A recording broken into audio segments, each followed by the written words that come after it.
So it is the 3rd of March as of me recording this, and I felt that it was necessary to visualize the steps that I go through in this tutorial, which admittedly is a little outdated. I say a little because back then I was in Windows 7, meaning that I was running an older version of the PCSX2 emulator, specifically version 1.6. Whereas now that I have Windows 11, I'm on version, let's see, should be displayed somewhere. Well, I would think so, but I guess not. Well, let me just, there we go, perfect. So I'm on version 2.5. And the cool thing about that version specifically is that I can go to the debugger right here and use the memory search, which I've already opened, and it is important for this tutorial because, as shown here, for older versions of the emulator we would need cheat engine, as there is no memory search. And on top of that, I did mention this at the bottom, that the game needs to be paused, and that otherwise, I didn't clarify this, but in my case, what would often happen is that without pausing the game, through F12, which is to start recording, the game would sometimes crash when writing a new instruction. So, to never deal with that level of pain ever again, I felt that it would be much better to upgrade and, make a tutorial out of it. So, for the setup guide, I'm going to skip these first two steps because I already have Ghidra installed. But I will cover these steps right here. And again, I'm also assuming that the ELF linked here is already installed. So, starting from here, File, New Project, Non-Shared Project. Now this is the directory that I did use for my actual project, but I'm going to make a new one just for the video. So I can go back here and I can make a new folder and just call it like that, test. Okay, that's our directory. I'm gonna call it temporary because it quite literally is. And file, import file, and there it is, it's already selected for me. Now of course, I again already had a copy, but it was just an older version, so no worries about that. Just click OK, should be fine. This window's a bit too big, but fine by me. And we pretty much covered the steps already, pretty simple. Of course, step 5 is to obviously open the ELF so that we can get to the game's code. Now, for the purposes of this tutorial, I'm only going to cover the basics of code injection, because even the original tutorial in the title says simple code injection. So I'm going to search for a function, or let's say a method, because the difference between a method and a function is that a method belongs to an object, whereas a function doesn't. So I'm going to look for a method in the SaveData class called SetDefaults. Now to clarify, SetDefault full is unused, but only because it was meant for the developers to test out their game without actually having to manually unlock everything. So this essentially unlocks everything.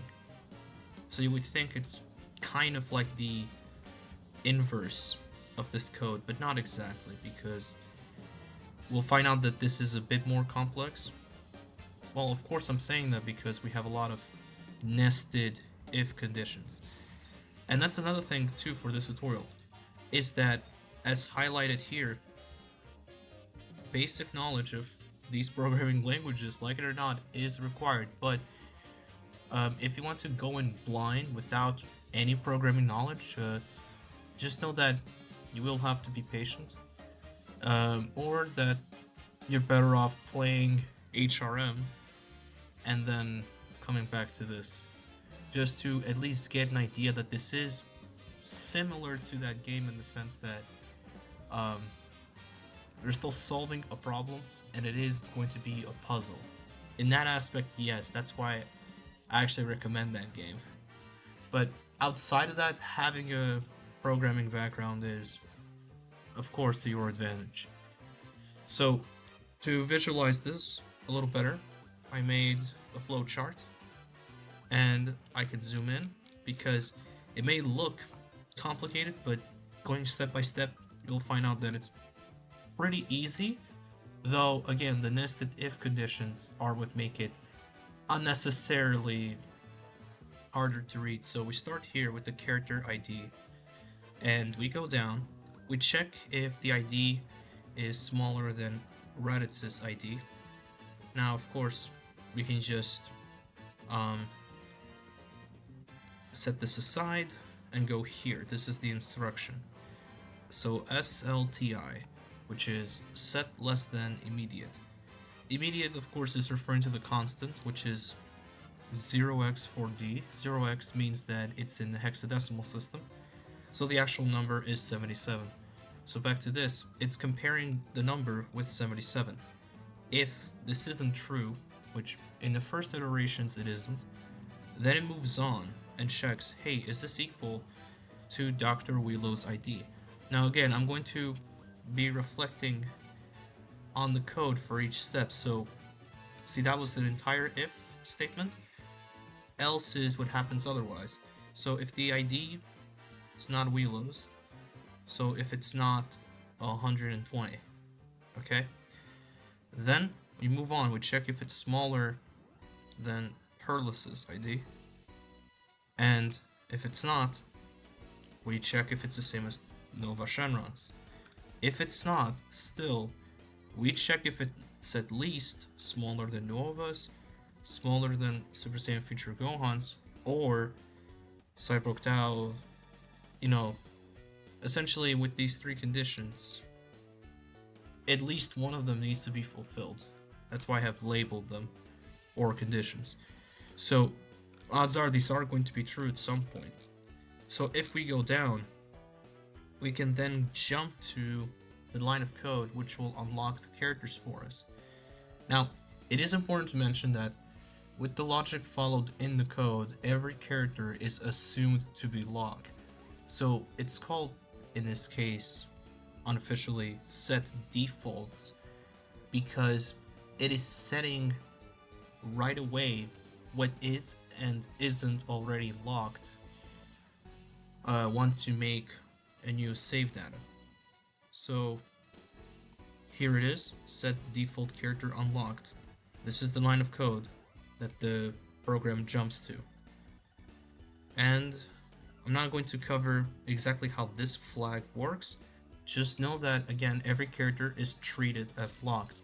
So to essentially make sure that a character slot stays locked, you just make it move on to the next character ID, which is surprisingly simple to pull off because it's essentially this line of code that does it. So now this line of code here doesn't belong to this instruction. It belongs to this instruction above. Yep, this is what does it.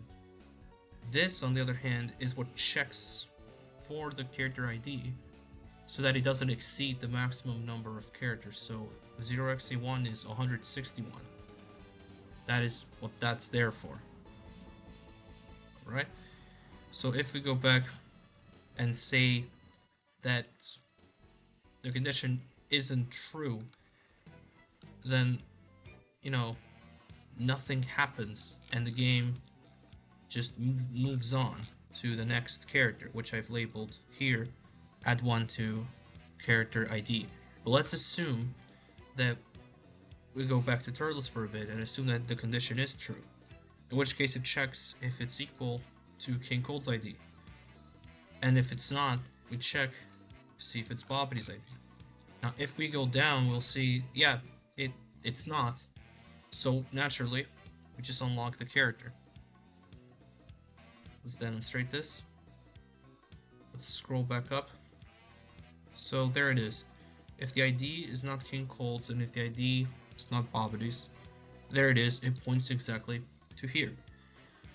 So, knowing this concern, what we want to do, again, just for the purposes of the tutorial, is lock two more slots, actually. Now, it is worth clarifying this beforehand, because we could pull off all the right steps, but even like the slightest detail could screw over the results. I'm mentioning this because at the bottom right here, make sure to use registers that are already occupied by the same function or another one. This is important because if we go back to the game, open the debugger, let's have it side by side, just for the sake of a valid comparison. See, I already got sidetracked. So let's do this. And there we go, yeah. Looks good to me. So, of course, I should have pressed start. But, nevertheless, what I'm going to demonstrate right here is if I pause the game, as soon as a new save data is made, so here, for example, we don't really see the registers in use, right? We really don't, so I'm going to slow down the game, if it lets me. Again, it is difficult to notice, just by doing it like this normally, but it will be more valuable to actually find where the function is called, and then making a breakpoint, which is pretty useful. Yeah, we will demonstrate that in a bit, but just know that it is important. Now, to get an idea as to what instructions occupy what registers. Now, of course, we could just go and manually check, right? But it is best to assume that some of it, we can already see that it's occupied here. So we have A0, S0, S1, V0, and S0. So we know not to touch those. Because V0, for example, is the register used by just about any function to return something. So, knowing this, we can see that even S2 is also in use. Now, whether it is constantly in use or in use earlier or later, I still wouldn't recommend modifying what's already on there. So here we can see we have even more occupied registers. So we have A1, A2, A3, and then everything from T0 to T5. Now, luckily for us, we actually do have some free registers. Because if we check here, we have T6 and T7, but we also have T8 and T9. So with that in mind, we could assume, hey, we have 4 character slots that we can lock. Now, of course, this isn't the only way, because as we saw in the flowchart, to even have this many characters locked, the game makes use of these conditions, where it specifically says if it's smaller than this ID or this ID. That is what essentially allows consecutive slots to stay locked and only unlock particular ones. So now that we understand the basics of the function, because again, I have not covered literally everything. Again, there is more to it. We have maps and mission 100, as you can see here. We also have songs, though for songs, that code is only functional for the Japanese version. And the ELF we're dealing with, see, it starts with SLPS, that is from the Japanese version. So it is important that we clarify this because the version of the game that I'm running is of course the US version. Now, will this get in the way? Not necessarily, because as long as we know what to search for in memory, we can essentially find where the function actually starts and, more importantly, where the code that we want to modify is located. So for example, here we can see there is an empty instruction. Essentially, when there is a set less than immediate, or when there is a branch, like branch equals or branch not equals, like here, the next line of code will always be executed. So this will always run. Regardless of the condition being true or not, this will always run. Alright? And it is important to clarify this because, again, this isn't mentioned in the original tutorial, because at the time, I didn't feel that it was necessary, especially since I didn't really spot the logical mistake, which is more so from MIPS assembly rather than me. As in my mind, I figured that the code I originally wrote here is logical. So, let me just, there we go. Again, this isn't the best way to visualize things, but it does give a general idea of what I was trying to do. Now, the only reason why I was able to, say, get away with this and not have the code break is because there are load immediate instructions between every branch equals. So these lines of code will always execute, no matter what the condition is. That is why I was able to get away with it. And of course I highlighted here that D0C, this sets v0, what the function returns, it sets it to 1. And because the function or the method returns a boolean variable, it will be true or false. So true is 1. So here we just assign the result. Here we actually return it. But the function we're dealing with is void. So technically it still makes use of v0, but at the end of the code we can actually check for ourselves here. Let's check here. We still have this line of code. So technically it's still returned, but no, there's no use essentially for v0. So anything else that calls this, so we can check, and this is quite useful in my opinion, we can check external references. So we have save defaults again, and initialize. So if I go to initialize, we can see it's just a jump. It's not a jump and link, as in it doesn't actually return what would normally be stored here. Now I know it, even there it said void, but technically it's returning, so there's an asterisk right next to it, so it's returning a void pointer. So that is different, but that is just to demonstrate that just by looking at the instructions, yeah, we could assume it returns something, but in reality it doesn't. And again, this was more so to show that it is quite useful to check external references so that you can actually find the function you're looking for, because you may not always know the name. In my case, I knew the name, but if I didn't, I would actually have to go here at first, and then I would have to go to the game handler. So the game handler, so it's essentially like a chain. So I would have to go all the way here. So this is the main function, the very first function. I would have to go to, so you get the idea. So go to save data, initialize save data, set defaults. That is how I would find what this function is located if I didn't know any of the names. That's why it is important to demonstrate this, and that's why it's important to keep saying that it is important. You know, I am repeating myself a lot, but if it means getting my point across more clearly, then why the hell not?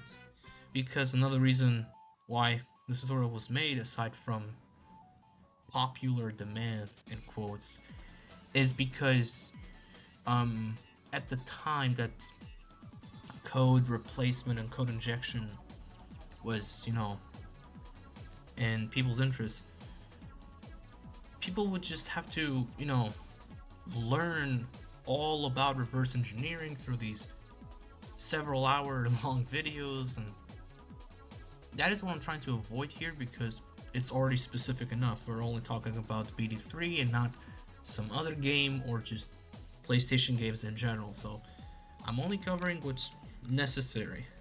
Alright, so here we can see that this null operator, so there's nothing, I can replace this with a jump to an unused function because I currently don't know how to add binary files with code in them.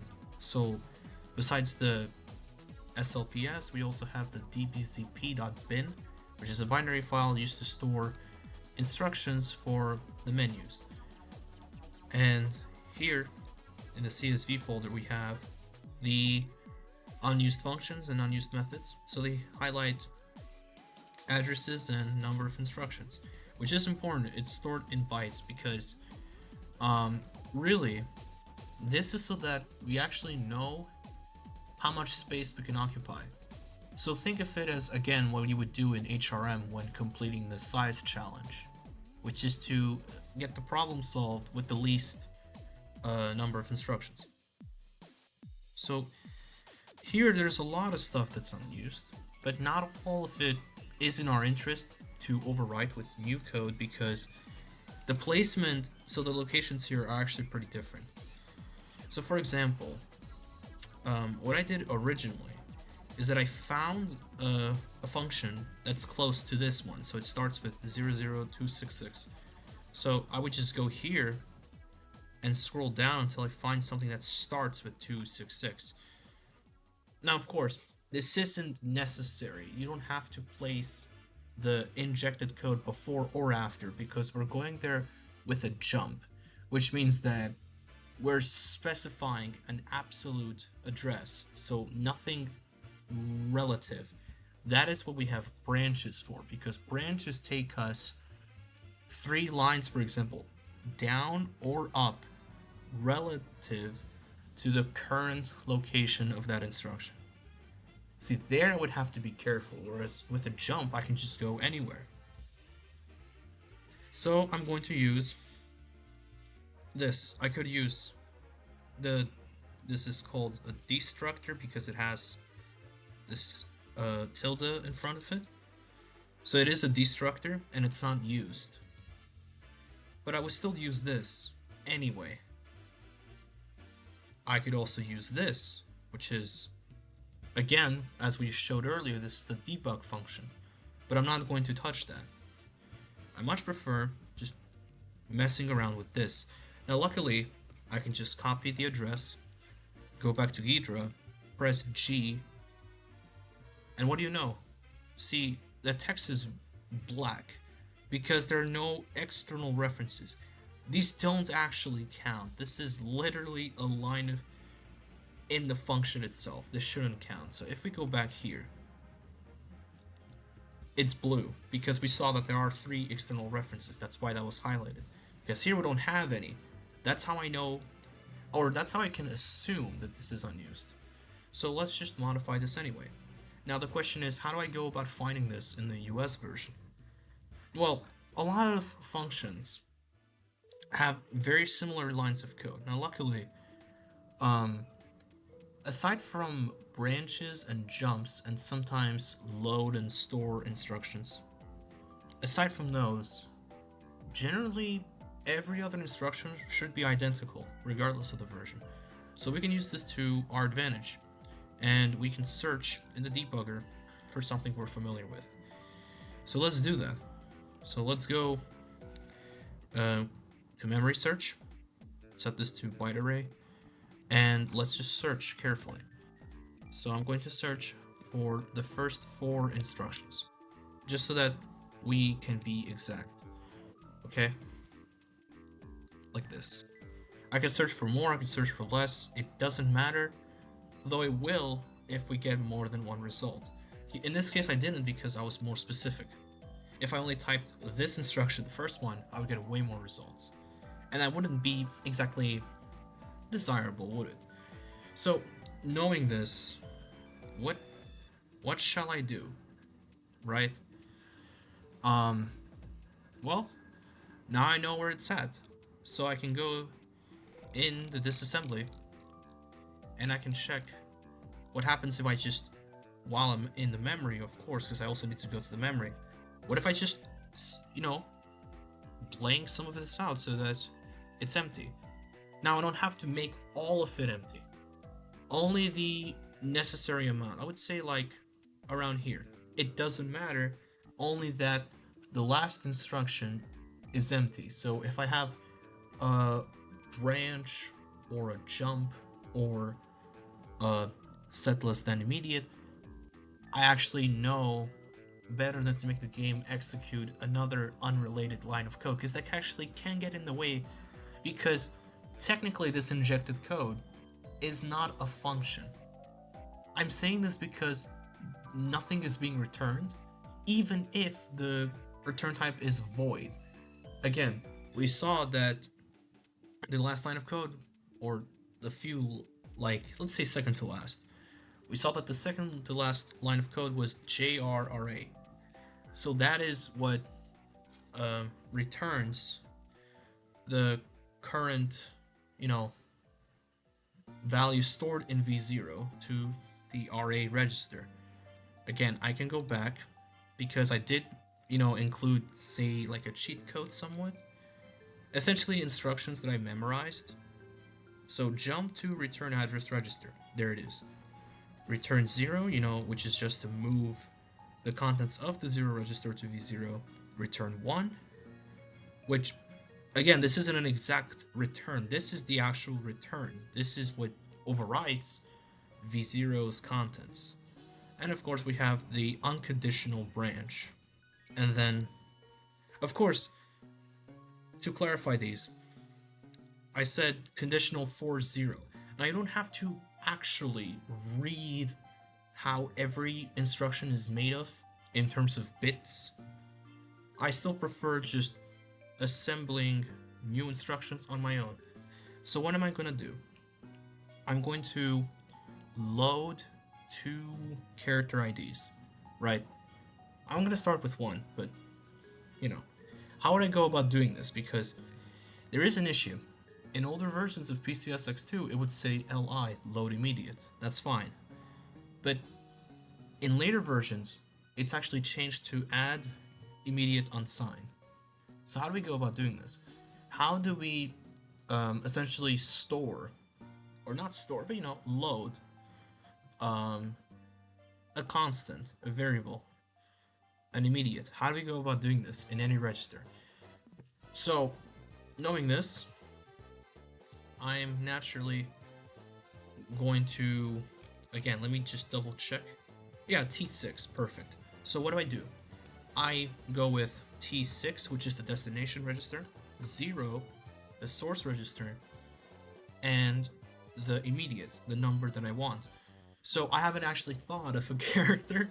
I should have for this tutorial, because I originally went with the Great Ape, but that's not a slot that I want to lock.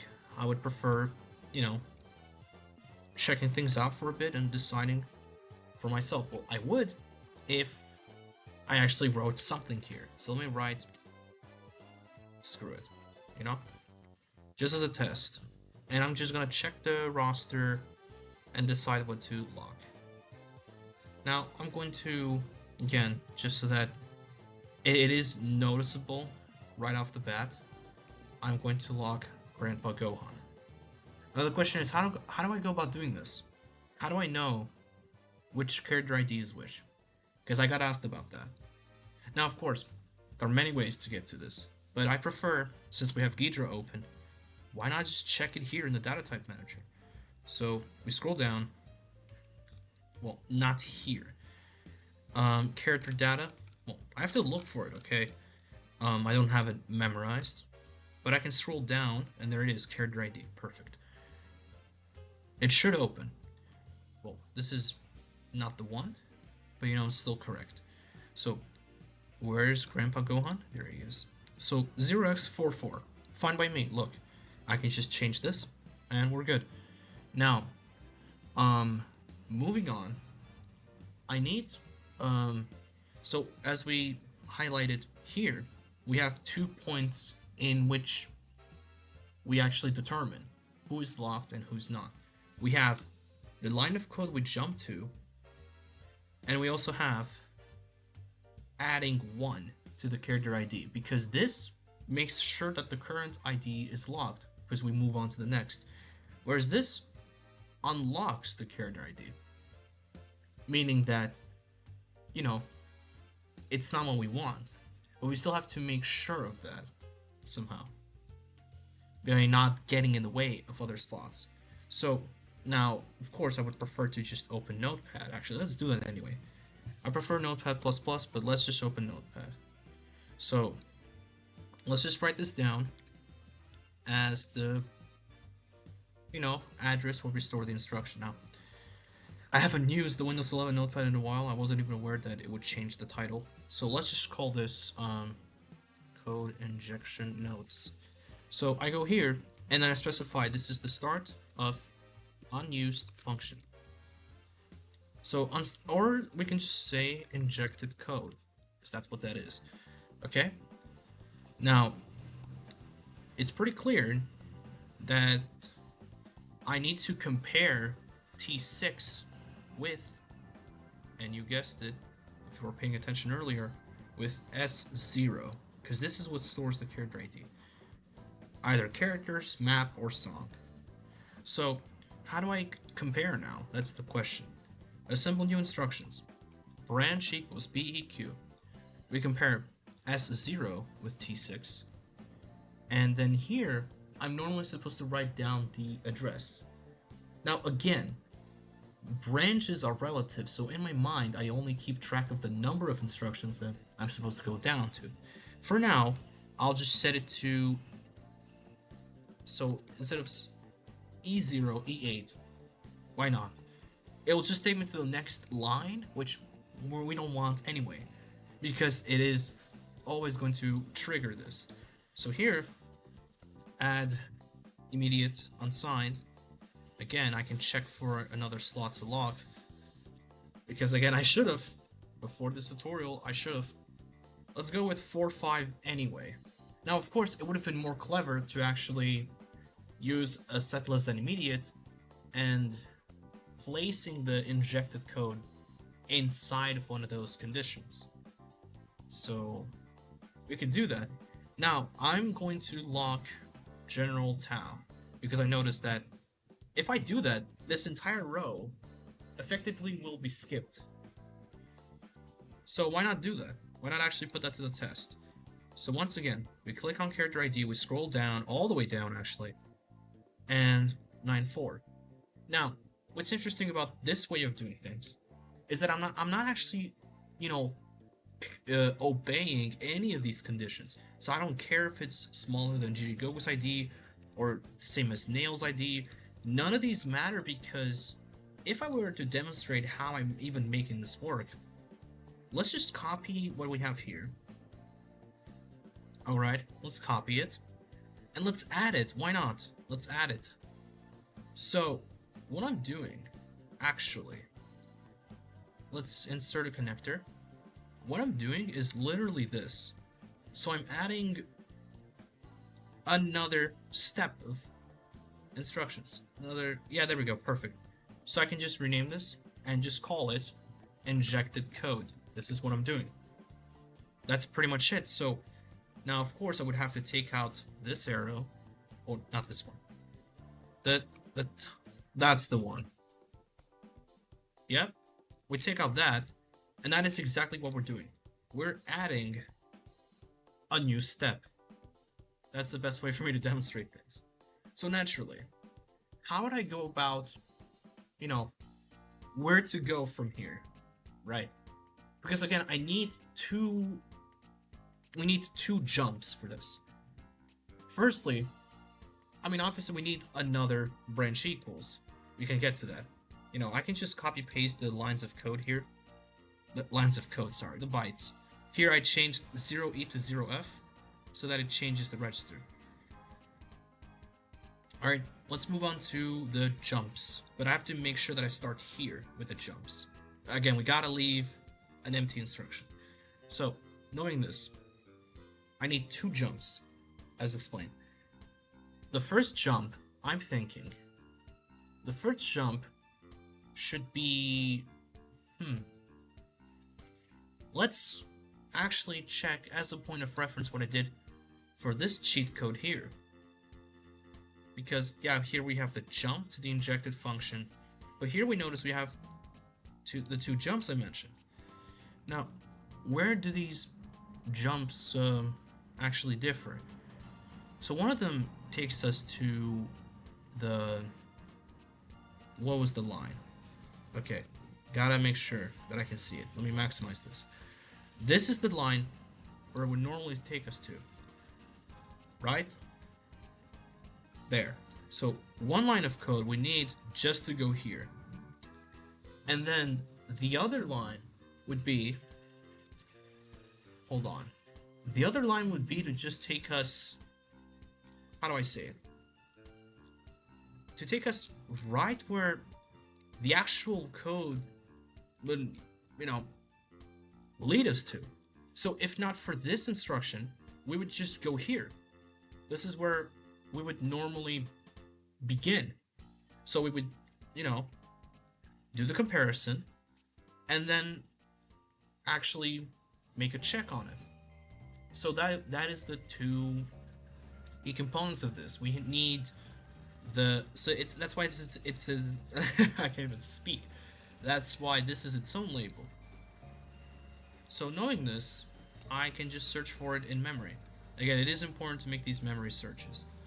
I know, it can get annoying having to go back and forth, but let's do it. So 1D, okay, like this.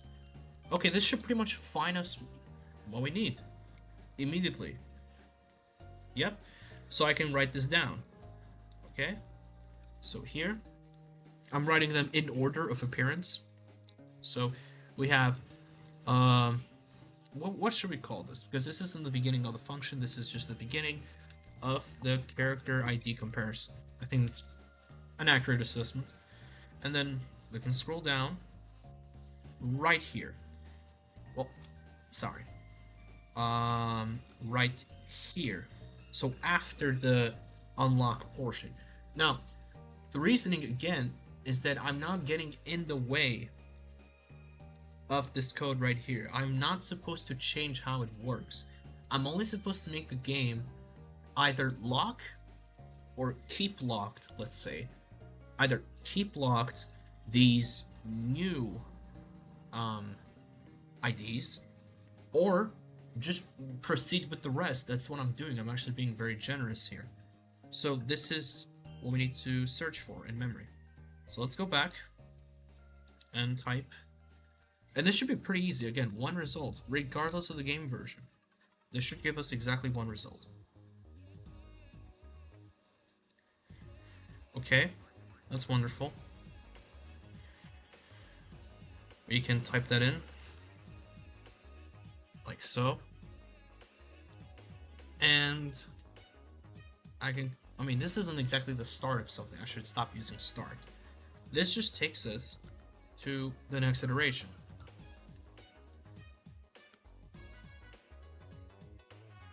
Now, we notice something here. And this is important because without modifying this instruction, the game, and this is no joke, will only make our injected code execute only once, because this is...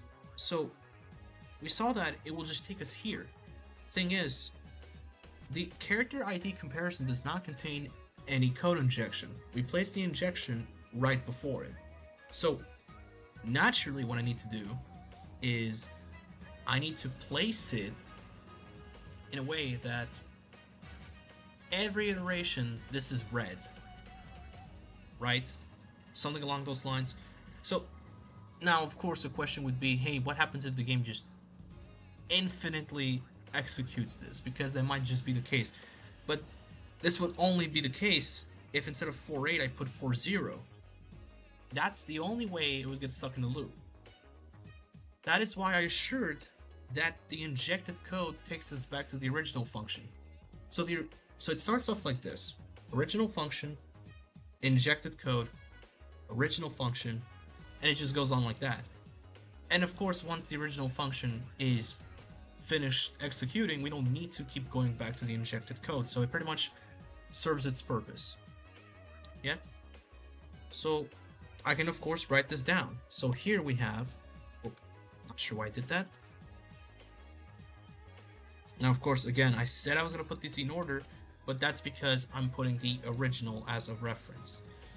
Now obviously, if I look for the exact instruction, which I don't really need to because I can just go here, go in memory, and there it is. That's actually not the one, it's this one. This is the one I need to change. So the address, yeah, it's a 4. There we go. So this is the do while loop condition. Yep, this is what takes us back to the next iteration. So let's actually change that right now. I want this to go just 2 lines, I mean, or even 1 line, but you know, because the set less than immediate, when we check the code, it's only executed once anyway. Yep. So we could either make that jump again, or it doesn't matter too much, is what I'm saying. So let's just go with it. So let's set it to, there we go, just 1 line. See, that makes a huge difference, I feel.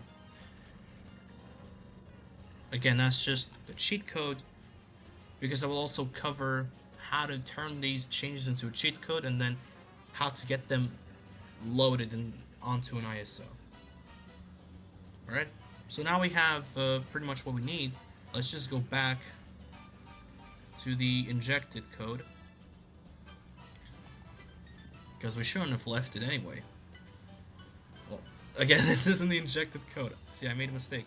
Injected code comes after the original. So here, let's just make the jumps that we need, because we already have the addresses. So let's assemble new instruction. Now the game isn't running. I had to check. Please make sure the game's not running, otherwise it won't let you. So assemble new instruction. Yeah. So then here, what do? Jump, and I just type the address. That's all I need. So like this, 266.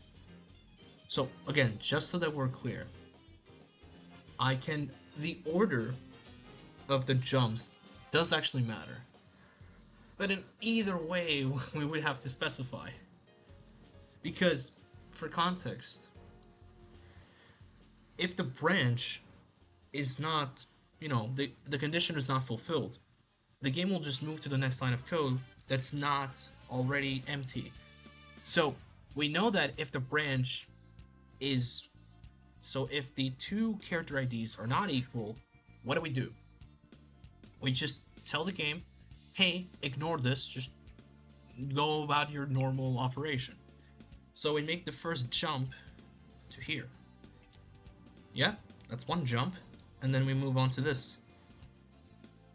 So now even then it is important, alright?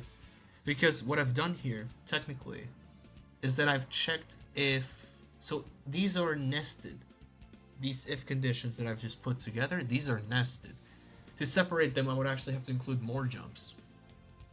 But otherwise, it's fine. So let's just go with another jump, but this time to the one that takes us to the next iteration. Yeah, hopefully I typed it right. Okay, that should be it. So how many lines did this take up in total? So we have, yeah, only 8. So I could have just looked for a function that's 32 bytes or 40 bytes. Something more reasonable, because again, if you go through this line of code, so that's why it's a bit confusing, right? Because if this isn't true, Yeah? If this isn't true, where do we go? That's why I need to modify these branches. This isn't correct at the moment. So what I'm going to do is, make it pretty simple so that if the IDs match, we just move on to the next iteration, which was this, right? So how many instructions is that? 1, 2, 3, 4, 5, 6. So this I can set to a 6. Perfect. What about this one? Because that's not the right address. Again, this 1, 2, 3, 4. So once again, this is important. So basically, if the IDs match, as I said, if they're different. Now, if they're different, we just proceed normally. But if they are equal, so if this is equal, right, we go here. If this isn't equal, what does the game do? We load the next ID, and then we compare. So even if it were to be a nested if, which you can't say it is though, you can't. Unless I'm somehow wrong because I'm trying to visualize the code in my head. Normally I would do what I've already done in this tutorial, which is to put the code in a flowchart, but I'm just writing this off the top of my head, alright? So we've made pretty much all the changes almost, except for, I would say, the most important change, which is to literally include the injected code. So far we haven't included it anywhere. This is exactly where we need to go. So go to disassembly, assemble new instructions, jump, and I just write down the ID of the unused function. Perfect. Now, to notice literally any results at all, I need to go back, and now I'll actually demonstrate the breakpoint. Pretty important. So I'll set a breakpoint. I'll set it right here, right where the jump is at, and then I'll go to the registers. This will give us a better idea of what's used, what's not, in terms of registers. See, the game pauses. Now look at the values here. So T9 was actually, used. So I couldn't use T9 in this iteration. T8 is also used, so there goes that idea. But what about the registers we occupied? Which were, okay, here we notice it's already occupied, but only when we make the jump. So when we make the jump, we haven't actually used them yet. See? We haven't. Well, 4C, yeah, 4C should be occupied. Let's go back to the code we wrote, just so that we understand. Okay, so let's make the breakpoint here instead. Actually, let's make it here. So here, yeah, it's going back and forth because I have 2 breakpoints. Let's get rid of one. Okay, I'm pressing space to keep moving, in case you're wondering. So here we can see S0. It's literally going through all the character IDs. That's what this is doing. That's why this is working. Okay? So 4-4, see T6, that's what we occupied. We haven't actually moved on to the 9-4. So that's why it's not showing yet. Oh, it actually already is, my bad. I wasn't paying attention. So we have T6 and T7 rightfully occupied. So that's why the placement of the breakpoint is also important. I shouldn't have placed it before the jump because we haven't even gotten to those lines yet. Now I'm hoping the game didn't... I have a feeling it crashed.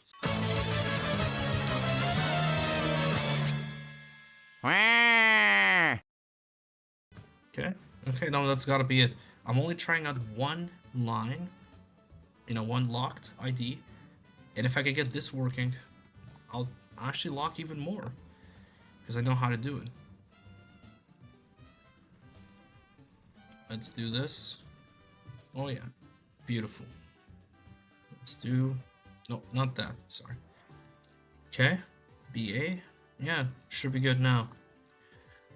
Because if the crash still happens then, because this is the thing, right? When you overwrite an instruction that you know is going to be in use, because I've done that before.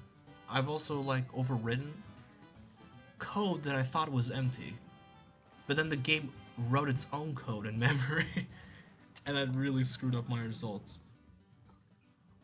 No crash now, see?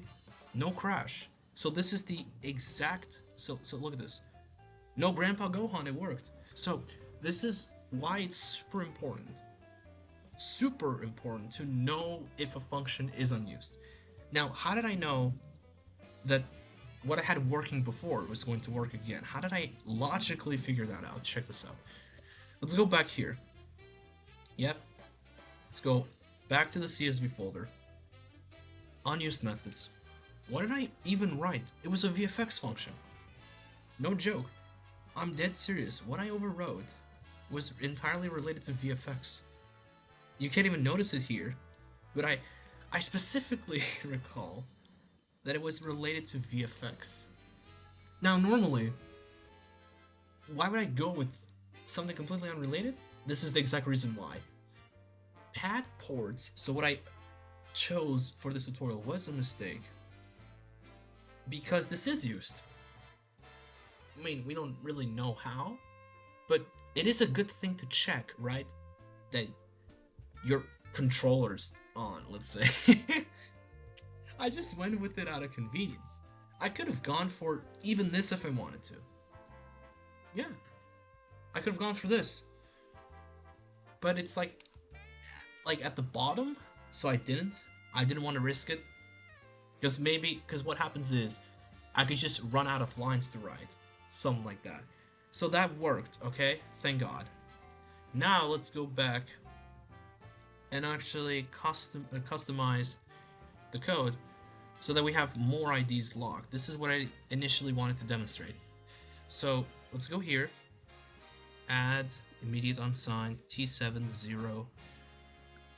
Now, of course, I could have actually modified the original code to lock Tao, but it's fine by me even if I do it like this, because again, the point of this injection in particular is that it follows its own rules. If they're not followed, you just go back to the original, that's it. Yeah, shouldn't be anything more than that. So naturally, I'm gonna have to and this is a bit annoying, I'm gonna have to adjust the jumps here, in terms of position, because I'm gonna have to place a branch, another branch. So let's nope that. Okay, that's good, I like that. So yeah, let's override it. Let's add the new branch. Now, of course, even then I made a mistake. Look. Oh my god. Okay. You know why? Because, again, or maybe I'm right, but the point is that I have to still leave more space than this. So I'm gonna have to cheat a little bit. I'm gonna have to memorize the bytes. I don't often do this. Let's say I don't really do this, but just to get it done quicker. So then here I place because even then I have to modify this branch right here so that it doesn't go there, you know? I still have to make changes to the code. So S0T7, and then for now let me just put the exact same address. And I always make a mistake, I know. Whenever I'm modifying all this, I'm always making some kind of mistake. That's why it's best for these tutorials to have a script, but I can't be bothered to write a script. My way of a script is to literally test the changes beforehand, which I felt like I did, but I didn't take into account that not everything Ghidra says is accurate. At least for a decompiler, you know, because, you know, oh yeah, this is unused, right? This is unused. Look, this is unused. Let's take its word for it. This is unused. And then I check, it's like, no the fuck it's not. Yeah, what was it? Here. Yeah, this is unused, even though...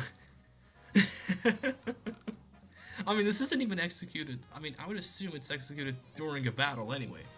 So, for the menu it is unused, I thought. Well, I was wrong. It's not. Because why did the crash happen then? Because it happened even with the code that I wrote previously. So this is another thing. So we have two important steps to consider. One, make sure to override a function that you're 100% certain is unused, even with the list at hand. And two, make sure the registers aren't occupied when you need them. In my case, I demonstrated that no, they're not occupied, like during the jump. So that's good.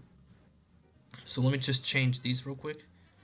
So for example, I need this to be 4, and then yeah, I think that's it. Or no, sorry, I was off.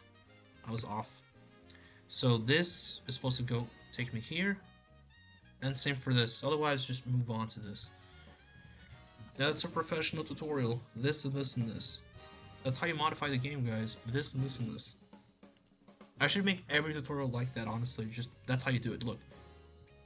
What happened? We have one row less. I wonder how. There we go.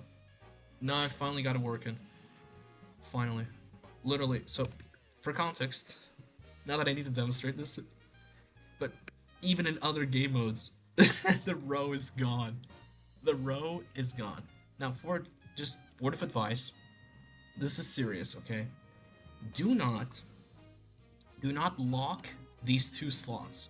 Whatever the IDs are, just make sure the first and second character aren't locked. I'll explain why. Because if I change them, so I'm going to change the first one, and then change the second. Because I already forgot the ID, man. I think it's 0C. Okay, let's do this. Oh my god, okay. Let's do this. Watch what happens. Just wow. Wow. The game doesn't have any code which prevents me from going to that slot, because normally what I would have written is essentially iterate until you find an ID that's different from the locked one. Yeah, why not? That's logical to me. So 0D, I guess. Okay, let's try this again, watch. No, there's not gonna be a game crash right now. But look at this. Just beautiful. We have 0 costumes because the game is literally pointing to a region of memory in which there's no data. Yeah! Let's move on to the portions that I originally forgot to include, which is to make a cheat code. So let's give it a title. And yeah, this is a much later recording, so if I sound different, it's because of that. So let's set it to code injection proof of concept. Yeah, something like this. I don't usually go for titles this long, but it's fine. And then I can clarify more in the comments. And now I can move on with the patch lines. So, as a brief explanation, patch equals 1 is essentially telling the emulator to keep overriding the memory with the specified instruction, whereas patch equals 0 will only make the change once, not every frame. So, knowing this, we need to start the line with patch equals 1, EE, which refers to extended memory, I think. Emotion engine, actually, yeah. Emotion engine. That's the one. And then, let's go back to the debugger, because here is where we wrote the changes, you know, the injected code. So I can go here, disassembly, and I can just, whatever's written here, I'll just apply here. Let's just count all the, yeah.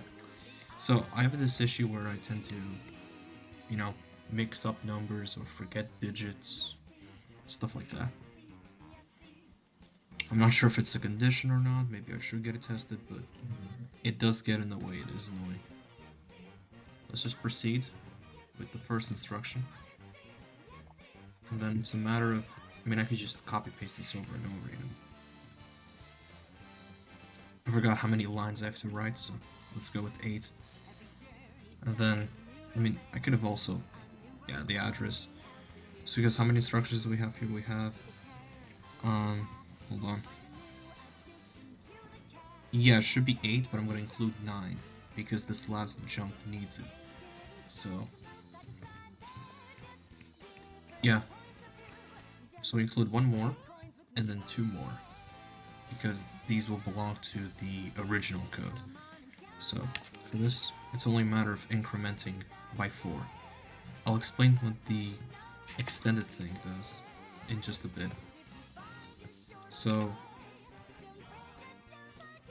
this, if I recall correctly, it refers to the data type, whereas the 2 in front refers to the number of bytes that is occupied.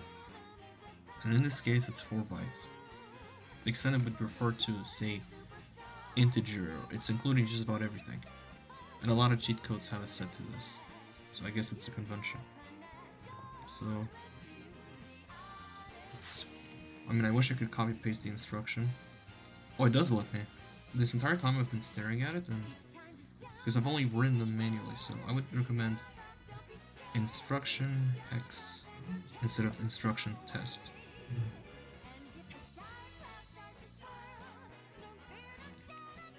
Okay. Oh.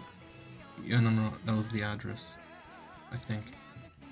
Yeah, okay, that's better. So, set the zeros, because it's literally just zeros. And now for...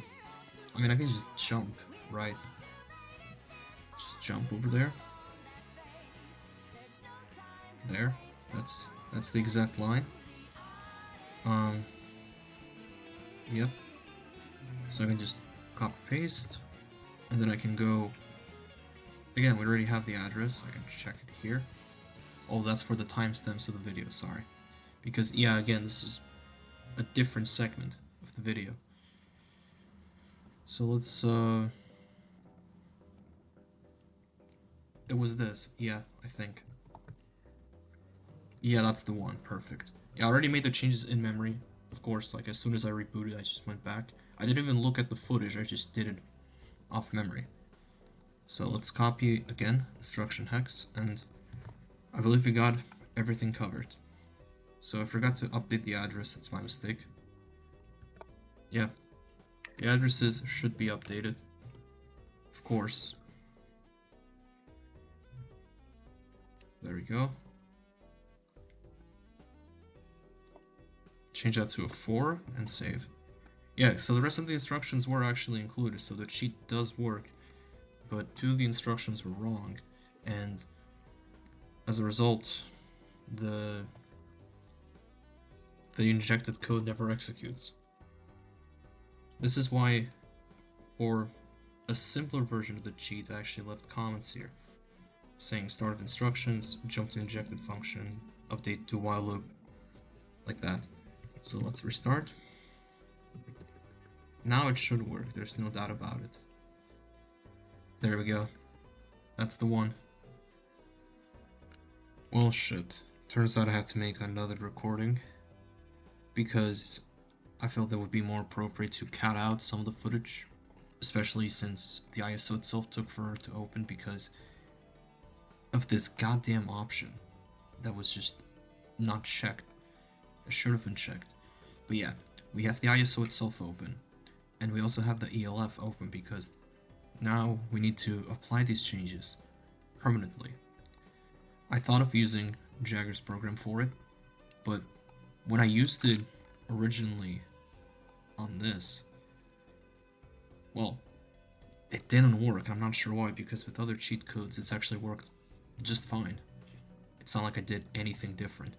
So here, for example, let's just replace and and replace.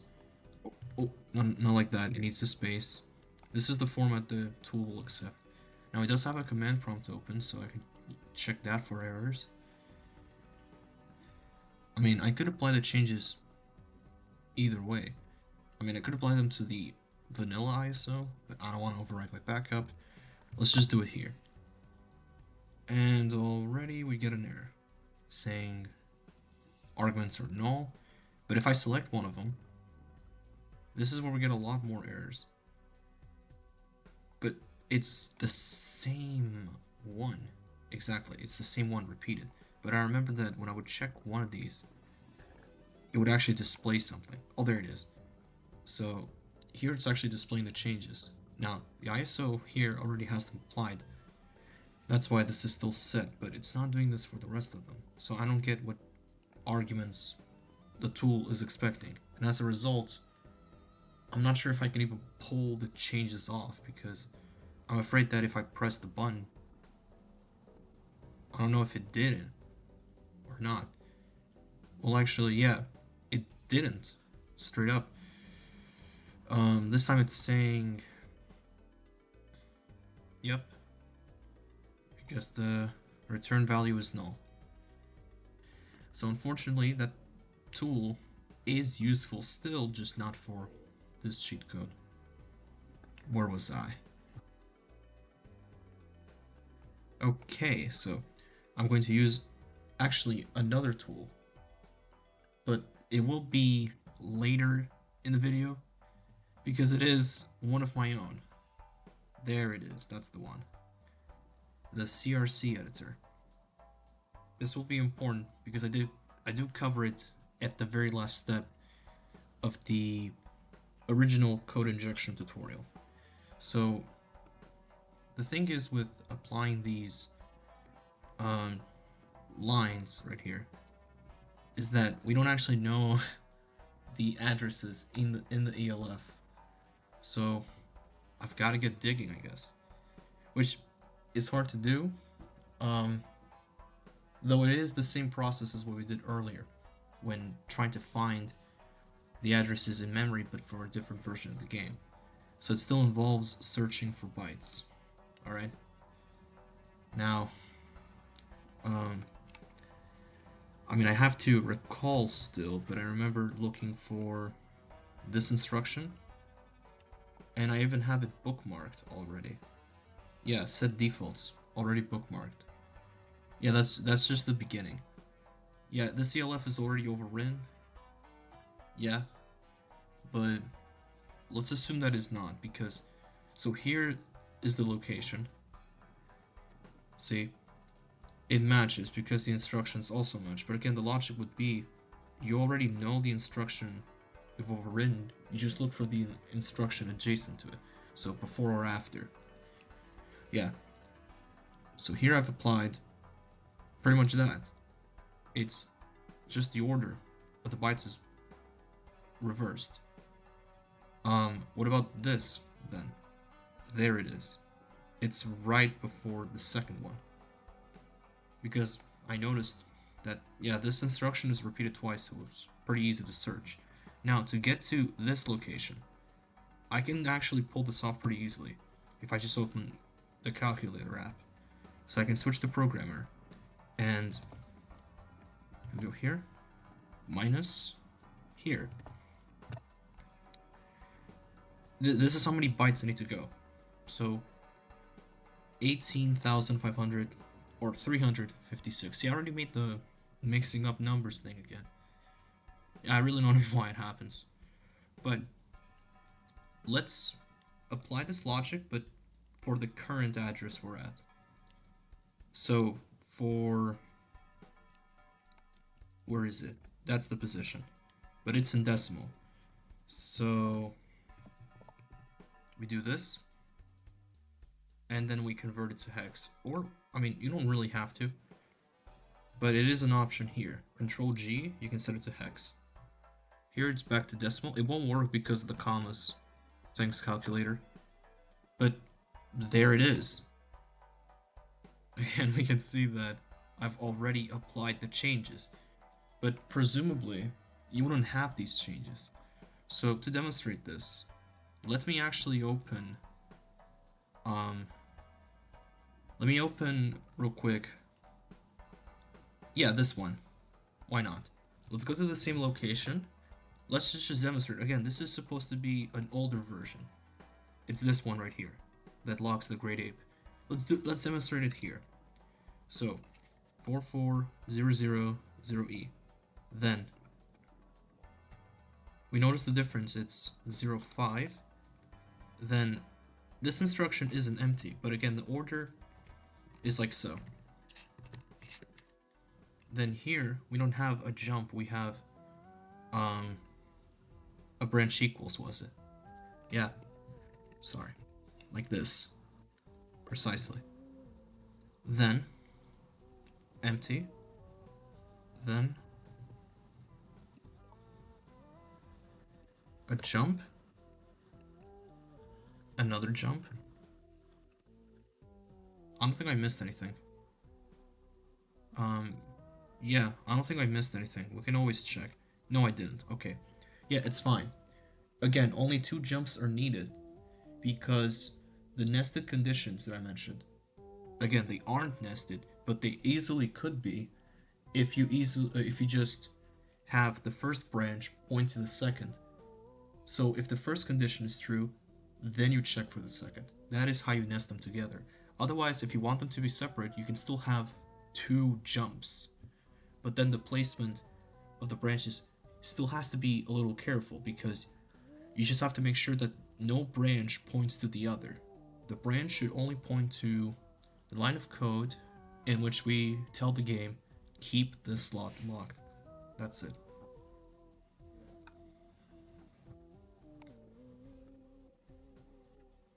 It's pretty much identical. I don't need to apply them to this one actually. Because what I need to do instead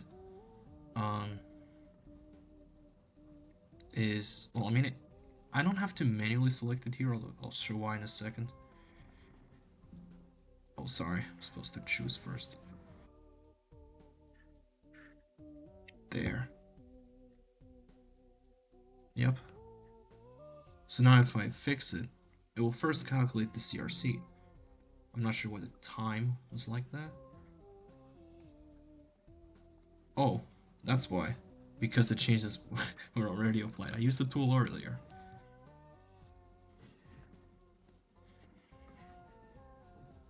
There we go, now it's different. Yep. That should do it. Well, how do we get this back to the ISO then? Pretty simple. We just search the sequence, and then we stop, that's it. Then Control A, Control C, and again I can just boot up the game for what it is. Yeah, this one. Yep, and now I can just turn that off. Yeah, this is gonna be the last test because I'm aware this has gone on for too long because for every like portion of the tutorial I got reminded I have to include this as well.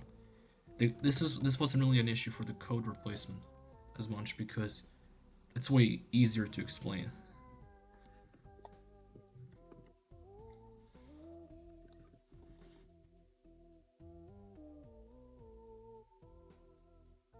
Still works, yeah. I guess now I can end the tutorial with an actual outro, you know? So, yeah, once again, like I said before, I hope that the tutorial has been useful, or at the very least entertaining. And that either way, I'm grateful for anyone who's made it till the end. Yeah, you have my sincerest gratitude. But until the next one, I guess, if I feel like actually making more of these, yeah, hopefully it's been worth it.